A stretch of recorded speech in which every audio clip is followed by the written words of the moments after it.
ਤੁਹਾਨੂੰ ਦੱਸ ਦੇ ਕਿ ਸਾਬਕਾ ਡੀਜੀਪੀ ਸੁਮੇਧ ਸਿੰਘ ਸੈਣੀ ਦਾ ਜੋ ਮੁੱਦਾ ਹੈ ਬਲਵੰਤ ਸਿੰਘ ਮੁਲਤਾਨੀ ਕਿਡਨੈਪਿੰਗ ਦਾ ਮਾਮਲਾ ਹੈ ਉਸ ਦੇ ਤਹਿਤ ਅੱਜ ਐਸਆਈਟੀ ਅੱਗੇ ਪੇਸ਼ ਹੋਣਾ ਸੀ ਮਟੌਰ ਥਾਣੇ 'ਚ ਸਾਬਕਾ ਡੀਜੀਪੀ ਸੁਮੇਧ ਸਿੰਘ ਸੈਣੀ ਨੇ। ਪਰ ਅਜੇ ਤੱਕ ਮਟੌਰ ਥਾਣੇ 'ਚ ਸਾਬਕਾ ਡੀਜੀਪੀ ਸੁਮੇਧ ਸਿੰਘ ਸੈਣੀ ਪੇਸ਼ ਨਹੀਂ ਹੋਏ। ਸਾਬਕਾ ਡੀਜੀਪੀ ਸੁਮੇਧ ਸੈਣੀ ਨੇ ਮੁੜ ਕੀਤਾ ਹਾਈ ਕੋਰਟ ਦਾ ਰੁਖ। ਤੁਹਾਨੂੰ ਦੱਸ ਦੇ ਕਿ ਜਾਂਚ 'ਚ ਸ਼ਾਮਲ ਹੋਣ ਲਈ ਤਿਆਰ ਹਾਂ ਪਰ ਨਾ ਹੋਏ ਗ੍ਰਿਫਤਾਰੀ, ਸੈਣੀ ਨੇ ਕਿਹਾ ਹੈ। ਸੋ ਗ੍ਰਿਫਤਾਰੀ ਦੇ ਡਰ ਤੋਂ ਮੁੜ ਹਾਈ ਕੋਰਟ ਦਾ ਰੁਖ ਕੀਤਾ ਗਿਆ। ਸੋ ਤੁਹਾਨੂੰ ਦੱਸ ਦਈਏ ਕਿ ਬਲਵੰਤ ਸਿੰਘ ਮੁਲਤਾਨੀ ਕਿਡਨੈਪਿੰਗ ਮਾਮਲੇ 'ਚ ਅਜੇ ਤੱਕ ਮਟੌਰ ਥਾਣੇ 'ਚ ਸਾਬਕਾ ਡੀਜੀਪੀ ਸੁਮੇਧ ਸਿੰਘ ਸੈਣੀ ਪੇਸ਼ ਨਹੀਂ ਹੋਏ। ਤੁਹਾਨੂੰ ਦੱਸ ਦਈਏ ਕਿ ਸਾਬਕਾ ਡੀਜੀਪੀ ਸੁਮੇਧ ਸੈਣੀ ਨੇ ਮੁੜ ਹਾਈ ਕੋਰਟ ਦਾ ਰੁਖ ਕੀਤਾ ਤੇ ਗੱਲ ਕੀਤੀ ਹੈ ਕਿ ਜਾਂਚ 'ਚ ਸ਼ਾਮਲ ਹੋਣ ਲਈ ਤਿਆਰ ਹਾਂ ਪਰ ਗ੍ਰਿਫਤਾਰੀ ਨਾ ਹੋਏ, ਕਿਉਂਕਿ ਜਿਸ ਤਰ੍ਹਾਂ ਨਾਲ ਵੱਖ-ਵੱਖ ਕੇਸ ਚੱਲ ਰਹੇ ਨੇ ਸਾਬਕਾ ਡੀਜੀਪੀ ਤੇ, ਉਸ ਦੇ ਤਹਿਤ ਸੈਣੀ ਨੂੰ ਇਹ ਡਰ ਸਤਾ ਰਿਹਾ ਹੈ ਕਿ ਜੇਕਰ ਉਹ ਐਸਆਈਟੀ ਸਾਹਮਣੇ ਪੇਸ਼ ਹੋ ਗਏ ਤਾਂ ਜੋ ਬਾਕੀ ਹੋਰ ਕੇਸ ਚੱਲ ਰਹੇ ਨੇ ਉਸ ਦੇ ਤਹਿਤ ਉਹਨਾਂ ਦੀ ਗ੍ਰਿਫਤਾਰੀ ਨਾ ਹੋ ਜੇ। ਇਸ ਨੂੰ ਲੈ ਕੇ ਉਹਨਾਂ ਨੇ ਕਿਹਾ ਕਿ ਜਾਂਚ 'ਚ ਸ਼ਾਮਲ ਹੋਣ ਲਈ ਤਿਆਰ ਹਾਂ ਪਰ ਗ੍ਰਿਫਤਾਰੀ ਨਾ ਹੋਏ। ਤਾਂ ਇਸ ਦੇ ਤਹਿਤ ਹੀ ਸਾਬਕਾ ਡੀਜੀਪੀ ਸੁਮੇਧ ਸਿੰਘ ਸੈਣੀ ਨੇ ਮੁੜ ਹਾਈ ਕੋਰਟ ਦਾ ਰੁਖ ਕੀਤਾ। ਤੁਹਾਨੂੰ ਦੱਸ ਦਈਏ ਕਿ ਐਸਆਈਟੀ ਦੁਆਰਾ ਅੱਜ ਯਾਨੀ ਕਿ 11 ਵਜੇ ਮਟੌਰ ਥਾਣੇ ਅੰਦਰ ਪੇਸ਼ ਹੋਣ ਲਈ ਕਿਹਾ ਗਿਆ ਸੀ ਪਰ ਅਜੇ ਤੱਕ ਮਟੌਰ ਥਾਣੇ 'ਚ ਸਾਬਕਾ ਡੀਜੀਪੀ ਸੁਮੇਧ ਸਿੰਘ ਸੈਣੀ ਪੇਸ਼ ਨਹੀਂ ਹੋਏ। ਸੋ ਤੁਹਾਨੂੰ ਦੱਸ ਦਈਏ ਕਿ ਬਲਵੰਤ ਸਿੰਘ ਮੁਲਤਾਨੀ ਕਿਡਨੈਪਿੰਗ ਮਾਮਲੇ 'ਚ ਅੱਜ ਮਟੌਰ ਥਾਣੇ 'ਚ ਐਸਆਈਟੀ ਅੱਗੇ ਪੇਸ਼ ਹੋਣਾ ਸੀ ਸਾਬਕਾ ਡੀਜੀਪੀ ਨੇ ਪਰ ਹਜੇ ਤੱਕ ਨਹੀਂ ਹੋਏ ਪੇਸ਼। ਤਾਂ ਉਸ ਤੋਂ ਬਾਅਦ ਡਰ ਸਤਾ ਰਿਹਾ ਗ੍ਰਿਫਤਾਰੀ ਦਾ ਸਾਬਕਾ ਡੀਜੀਪੀ ਸੁਮੇਧ ਸਿੰਘ ਸੈਣੀ ਨੂੰ। ਤੁਹਾਨੂੰ ਦੱਸ ਦਈਏ ਕਿ ਉਹਨਾਂ ਨੇ ਸਾਫ਼ ਕੀਤਾ ਕਿ ਜਾਂਚ 'ਚ ਸ਼ਾਮਲ ਹੋਣ ਲਈ ਤਿਆਰ ਹਾਂ ਪਰ ਗ੍ਰਿਫਤਾਰੀ ਨਾ ਹੋਏ। ਹਾਈ ਕੋਰਟ ਦਾ ਰੁਖ ਕੀਤਾ ਸੁਮੇਧ ਸਿੰਘ ਸੈਣੀ ਨੇ। ਸੋ ਵੱਡੀ ਖਬਰ ਤੁਸੀਂ ਟੀਵੀ ਸਕਰੀਨ ਦੇ ਉੱਪਰ ਐਨਬੀ ਨਿਊਜ਼ ਦੇ ਮਾਧਿਅਮ ਰਾਹੀਂ ਦੇਖ ਰਹੇ ਹੋ ਕਿ ਸਾਬਕਾ ਡੀਜੀਪੀ ਸੁਮੇਧ ਸਿੰਘ ਸੈਣੀ ਜਿਸ ਨੇ ਕਿ ਅੱਜ 11 ਵਜੇ ਮਟੌਰ ਥਾਣੇ 'ਚ ਐਸਆਈਟੀ ਅੱਗੇ ਪੇਸ਼ ਹੋਣਾ ਸੀ ਪਰ ਹਜੇ ਤੱਕ ਨਹੀਂ ਹੋਏ ਪੇਸ਼।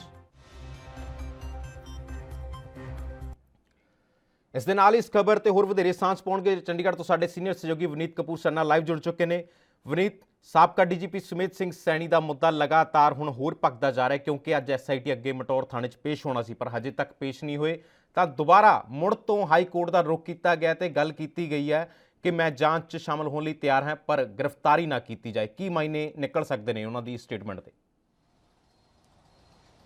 बिल्कुल देखो सीधे तौर पर जेकर आप इस प्ली की गल करिए जी पंजाब हरियाणा हाई कोर्ट के सुमेध सिंह सैणी की तरफों पाई गई है, ब्लैंकेट बेल जी है उसकी मंग करते नज़र आ रहे हैं क्योंकि सीधे तौर पर बरगाड़ी मामले की गल करिए, स्कोडा मामले की गल करिए या जो DGP सी या विजिलेंस का विभाग से उन्होंने को कई यहो जे मामले निकल के सामने आए सी जिस बाद च परचे भी दर्ज होंदे नज़र आए सी, इन्वेस्टिगेशनां भी शुरू होंदियां हुई नज़र आई सी। तो उसी मामलों के सुमेध सिंह सैणी नूं फिलहाल गिरफ्तारी का डर जिहड़ा सतांदा होया नज़र आ रहा। हालांकि बलवंत सिंह मुल्तानी मामले च भावें उन्होंने सुप्रीम कोर्ट तो राहत मिलती हुई नज़र आए, सुप्रीम कोर्ट ने फिलहाल उन्होंने गिरफ्तारी ते जरूर रोक ला दी सी लेकिन यह भी कहा सी कि इन्वेस्टिगेशन का हिस्सा सैणी बनते हुए नज़र आने। जेकर एसआईटी उन्होंने बुलाती है तो फिर वो इन्वेस्टिगेशन का पार्ट बनन। और इस वक्त मैं मटौर थाने दे विच ही मौजूद हाँ जिथे समन करके अज 11 बजे सुमेध सिंह सैणी नूं तलब किया गया सी कि 11 बजे सुमेध सिंह सैणी जिहड़े ने वो जांच का हिस्सा बनते हुए नज़र आन। सवेर तो ही जिहड़ी एसआईटी की टीम है वो इस थाने दे विच मौजूद है।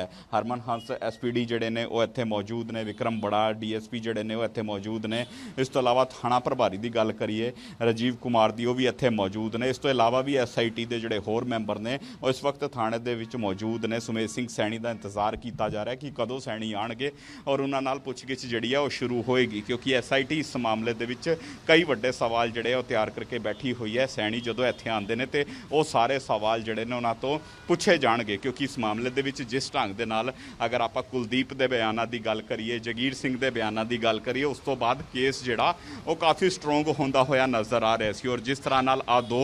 पुलिसकर्मी जिहड़े सी आ बयान देंदे हुए नज़र आए जिहड़े कहंदे सी किस ढंग दे नाल 11 फेस थाने तो 11 फेस जिहड़ा मोहाली है इस दे पिछे एक घर है उत्थों किस ढंग दे नाल मुल्तानी नूं चक्या गया, किस ढंग दे नाल आ पूरा दा पूरा मामला जिहड़ा है वो होया। और नालों नाल जेकर आपां गल करिए जिस ढंग दे नाल चंडीगढ़ सैक्टर 11 पुलिस स्टेशन लेके गए, उस तो बाद 15 थाने लेके गए, 3rd डिग्री टॉर्चर दिता गया, टॉर्चर तो बाद ਉਸ ਦੀ ਉਸੇ ਟੌਰਚਰ ਦੌਰਾਨ ਮੌਤ ਹੋ ਗਈ ਔਰ ਉਸ ਤੋਂ ਬਾਅਦ ਉਸਦੇ ਜਿਹੜਾ ਸ਼ਵ ਹੈ ਉਸ ਨੂੰ ਵੀ ਖੁਰਦਬੁਰ ਕੀਤਾ ਗਿਆ ਔਰ ਬਾਅਦ 'ਚ ਇਹ ਸਾਬਤ ਕਰਨ ਦੀ ਕੋਸ਼ਿਸ਼ ਕੀਤੀ ਗਈ ਕਿ ਪੰਜਾਬ ਦੇ ਇੱਕ ਥਾਣੇ ਤੋਂ ਬਲਵੰਤ ਸਿੰਘ ਮੁਲਤਾਨੀ ਜਿਹੜਾ ਫਰਾਰ ਹੋ ਗਿਆ। ਲੇਕਿਨ ਹੁਣ ਜਿਹੜੇ ਗਵਾਹ ਆਏ ਉਸ ਤੋਂ ਬਾਅਦ ਕੇਸ ਸਟਰੋਂਗ ਹੋ ਗਿਆ ਸੀ ਔਰ ਕੋਰਟ ਨੇ ਵੀ ਇਸ ਮਾਮਲੇ ਦੇ ਵਿੱਚ ਵੱਡਾ ਸਵਾਲ ਖੜਾ ਹੁੰਦਾ ਹੈ ਕਿ ਸੈਣੀ ਕਿਸ ਗੱਲ ਤੋਂ ਘਬਰਾ ਰਹੇ ਨੇ, ਕਿਸ ਗੱਲ ਦਾ ਉਹਨਾਂ ਨੂੰ ਡਰ ਸਤਾ ਰਿਹਾ ਹੈ, ਕਿਉਂਕਿ ਹਾਲਾਂਕਿ ਸੁਪਰੀਮ ਕੋਰਟ ਦੁਆਰਾ ਇਸ ਕੇਸ 'ਚ ਉਹਨਾਂ ਨੂੰ ਥੋੜੀ ਜਿਹੀ ਇੱਕ ਰਾਹਤ ਦਿੱਤੀ ਗਈ ਸੀ ਤੇ ਜਾਂਚ 'ਚ ਸ਼ਾਮਲ ਹੋਣ ਲਈ ਕਿਹਾ ਗਿਆ ਸੀ ਕਿ ਪੂਰਾ ਸਹਿਯੋਗ ਦਿੱਤਾ ਜਾਵੇ, ਪਰ ਉਸ ਤੋਂ ਬਾਅਦ ਹੋਰ ਕਿਹੜੇ-ਕਿਹੜੇ ਕੇਸਾਂ 'ਚ ਉਹਨਾਂ ਦੀ ਗ੍ਰਿਫਤਾਰੀ ਸੰਭਵ ਹੈ? ਬਿਲਕੁਲ ਗੁਰਪ੍ਰੀਤ, ਦੇਖੋ ਸਿੱਧੇ ਤੌਰ ਤੇ ਜਿਹੜੀ ਉਹਨਾਂ ਨੇ ਪਲੀ ਫਾਈਲ ਕੀਤੀ ਹੈ ਉਸ 'ਚ ਜਿਹੜੀ ਬਲੈਂਕਟ ਬੇਲ ਦੀ ਉਹਨਾਂ ਨੇ ਮੰਗ ਕੀਤੀ ਹੈ, ਸਿੱਧੇ ਤੌਰ ਤੇ ਕਿਹਾ ਹੈ ਕਿ ਜਿਹੜੇ ਵੀ ਉਹਨਾਂ ਦੇ ਖਿਲਾਫ ਮਾਮਲੇ ਚੱਲ ਰਹੇ ਨੇ, ਚਾਹੇ ਉਹ ਬਰਗਾੜੀ ਬੇਅਦਬੀ ਮਾਮਲੇ ਦੀ ਗੱਲ ਕਰੀਏ, ਚਾਹੇ ਬਹਿਬਲ ਕਲਾਂ ਗੋਲੀकांड ਮਾਮਲੇ ਦੀ ਗੱਲ ਕਰੀਏ ਜਾਂ ਫਿਰ ਆਪਾਂ ਸਕੋਡਾ ਮਾਮਲੇ ਦੀ ਗੱਲ ਕਰੀਏ ਜਾਂ ਹੋਰ ਵੀ ਜਿਹੜੇ ਮਾਮਲੇ ਚੱਲ ਰਹੇ ਉਹਨਾਂ ਦੀ ਗੱਲ ਕਰੀਏ, ਉਸ ਨੂੰ ਲੈ ਕੇ ਉਹਨਾਂ ਨੇ ਬਲੈਂਕਟ ਬੇਲ ਦੀ ਮੰਗ ਕੀਤੀ ਹੈ। ਉਹ ਕਹਿੰਦੇ ਹੈ ਕਿ ਇਸ ਮਾਮਲੇ ਦੇ ਵਿੱਚ ਇਨਵੈਸਟੀਗੇਸ਼ਨ ਦਾ ਪਾਰਟ ਬਣਨਾ ਚਾਹੁੰਦੇ ਨੇ, ਲੇਕਿਨ ਉਹਨਾਂ ਨੂੰ ਡਰ ਹੈ, ਉਹਨਾਂ ਨੂੰ ਅੰਦੇਸ਼ਾ ਹੈ ਕਿ ਕਿਤੇ ਹੋਰ ਮਾਮਲਿਆਂ ਦੇ ਵਿੱਚ ਉਹਨਾਂ ਦੀ ਗ੍ਰਿਫਤਾਰੀ ਨਾ ਹੋ ਜਾਏ, ਕਰਕੇ ਉਹਨਾਂ ਨੂੰ ਬਲੈਂਕਟ ਬੇਲ ਜਿਹੜੀ ਹੈ ਉਹ ਦਿੱਤੀ ਜਾਏ। ਔਰ ਹੁਣ ਤੋਂ ਕੁਝ ਦੇਰ ਪਹਿਲਾਂ ਜਿਹੜੀ ਸੂਤਰਾਂ ਦੇ ਹਵਾਲੇ ਤੋਂ ਆ ਵੀ ਖਬਰ ਮਿਲ ਪਾ ਰਹੀ ਹੈ ਕਿ ਹਾਲਾਂਕਿ 1.5 ਘੰਟਾ ਹੋ ਚੁੱਕਿਆ ਇੱਥੇ SIT ਨੂੰ ਸੈਣੀ ਦਾ ਇੰਤਜ਼ਾਰ ਕਰਦੇ ਹੋਏ, ਲੇਕਿਨ ਹੁਣ ਇਹ ਵੀ ਕਿਹਾ ਜਾ ਰਿਹਾ ਹੈ ਕਿ ਅਗਲੇ ਕੁਝ ਹੀ ਦੇਰ ਦੇ ਵਿੱਚ ਸੈਣੀ ਜਿਹੜੇ ਨੇ ਉਹ ਇਸ ਪੁਲਿਸ ਸਟੇਸ਼ਨ ਪਹੁੰਚ ਸਕਦੇ ਨੇ, ਜਾਂਚ ਦਾ ਹਿੱਸਾ ਜਿਹੜੇ ਨੇ ਉਹ ਬਣ ਸਕਦੇ ਨੇ, ਕਿਉਂਕਿ ਕੁਝ ਮਾਮਲਿਆਂ ਦੇ ਵਿੱਚ ਉਹਨਾਂ ਨੂੰ ਕੋਰਟ ਤੋਂ ਰਾਹਤ ਮਿਲੀ ਹੋਈ ਹੈ। ਔਰ ਸੁਪਰੀਮ ਕੋਰਟ ਨੇ ਜਿਹੜੇ ਆਦੇਸ਼ ਦਿੱਤੇ ਨੇ ਕਿ ਫਿਲਹਾਲ ਸੈਣੀ ਨੂੰ ਗ੍ਰਿਫਤਾਰ ਨਾ ਕੀਤਾ ਜਾਏ ਤੇ ਉਹ ਆਦੇਸ਼ ਜਿਹੜੇ ਨੇ ਬਾਕੀ ਮਾਮਲਿਆਂ ਦੇ ਉੱਪਰ ਵੀ ਸਾਬਕਾ DGP ਸੁਮੇਧ ਸਿੰਘ ਸੈਣੀ ਲਗਾਤਾਰ ਫਰਾਰ ਚੱਲ ਰਹੇ ਨੇ, ਤਾਂ ਉਸ ਤੋਂ ਬਾਅਦ ਇੱਕ ਵੱਡਾ ਸਵਾਲ ਖੜਾ ਹੁੰਦਾ, ਹਾਲਾਂਕਿ ਉਹਨਾਂ ਦੀ ਜੋ SIT ਜੋ ਟੀਮਾਂ ਗਠਿਤ ਕੀਤੀਆਂ ਗਈਆਂ ਸੀ ਉਹਨਾਂ ਦੀ ਭਾਲ ਲਈ, ਉਹਨਾਂ ਦੀ ਤਲਾਸ਼ ਲਈ,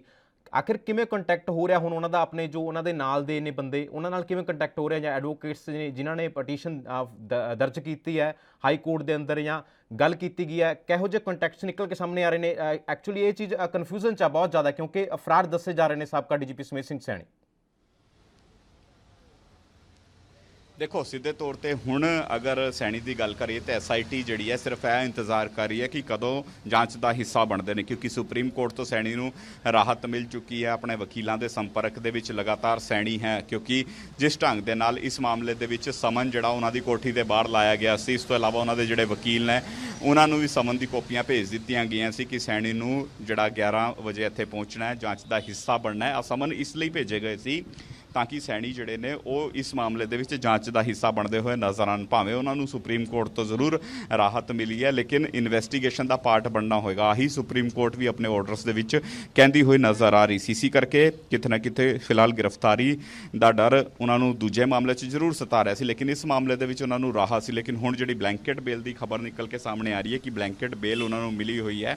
ਇਸ ਕਰਕੇ ਦੂਜੇ ਮਾਮਲਿਆਂ ਦੇ ਵਿੱਚ ਉਹਨਾਂ ਦੀ ਗ੍ਰਿਫਤਾਰੀ ਨਹੀਂ ਹੋ ਸਕਦੀ ਔਰ ਉਹ ਇਨਵੈਸਟੀਗੇਸ਼ਨ ਦਾ ਹਿੱਸਾ ਬਣ ਸਕਦੇ ਆ। ਕੁਝ ਹੀ ਦੇਰ ਦੇ ਵਿੱਚ ਇਸ ਪੁਲਿਸ ਸਟੇਸ਼ਨ ਦੇ ਵਿੱਚ ਸੈਣੀ ਜਿਹੜੇ ਨੇ ਉਹ ਇਨਵੈਸਟੀਗੇਸ਼ਨ ਦਾ ਪਾਰਟ ਬਣਨ ਲਈ ਇੱਥੇ ਪੁੱਜ ਸਕਦੇ ਨੇ, ਜਿਸ ਤੋਂ ਬਾਅਦ SIT ਜਿਹੜੀ ਆ ਉਹਨਾਂ ਨਾਲ ਪੁੱਛਗਿੱਛ ਕਰੇਗੀ, ਕਈ ਵੱਡੇ ਸਵਾਲ ਉਹਨਾਂ ਤੋਂ ਪੁੱਛਣ ਦੀ ਕੋਸ਼ਿਸ਼ ਕਰੇਗੀ, ਤੱਥ ਜੁਟਾਉਣ ਦੀ ਕੋਸ਼ਿਸ਼ ਕਰੇਗੀ ਤਾਂ ਕਿ ਕੋਰਟ ਦੇ ਵਿੱਚ ਪੁਲਿਸ ਮਜ਼ਬੂਤੀ ਨਾਲ ਇਸ ਮਾਮਲੇ ਦੀ ਪੈਰਵੀ ਕਰ ਸਕੇ। ਜੀ ਵਿਨੀਤ, ਤੁਹਾਡਾ ਬਹੁਤ-ਬਹੁਤ ਧੰਨਵਾਦ ਤਮਾਮ ਜਾਣਕਾਰੀ ਸਾਂਝਾ ਕਰਨ ਦੇ ਲਈ। ਤਾਂ ਤੁਹਾਨੂੰ ਦੱਸ ਦਈਏ ਕਿ ਸਾਬਕਾ DGP ਸੁਮੇਧ ਸਿੰਘ ਸੈਣੀ ਹਜੇ ਤੱਕ ਫਰਾਰ ਦੱਸੇ ਜਾ ਰਹੇ ਨੇ। ਹਾਲਾਂਕਿ ਮੁੜ ਤੋਂ ਹਾਈ ਕੋਰਟ ਦਾ ਰੁਖ ਕੀਤਾ ਗਿਆ ਉਹਨਾਂ ਦੁਆਰਾ ਤੇ ਗੱਲ ਕੀਤੀ ਗਈ ਕਿ ਜੋ ਸੁਪਰੀਮ ਕੋਰਟ ਦੇ ਆਰਡਰ ਸੀ ਉਹਨਾਂ ਦੇ ਤਹਿਤ ਉਹ ਜੋ ਜਾਂਚ ਹੈ ਉਹ ਸ਼ਾਮਲ ਹੋਣ ਲਈ ਤਿਆਰ ਨੇ, ਪਰ ਜੋ ਨਾਲ ਸੰਬੰਧਿਤ ਹੋਰ ਕੀ ਕੇਸ ਚੱਲ ਰਹੇ ਨੇ ਸਾਬਕਾ DGP ਤੇ ਉਸ ਦੇ ਤਹਿਤ ਉਹਨਾਂ ਦੀ ਗ੍ਰਿਫਤਾਰੀ ਨਾ ਹੋਏ, ਇਹ ਕਹਿਣਾ ਸਾਬਕਾ DGP ਸੁਮੇਧ ਸਿੰਘ ਸੈਣੀ ਦਾ।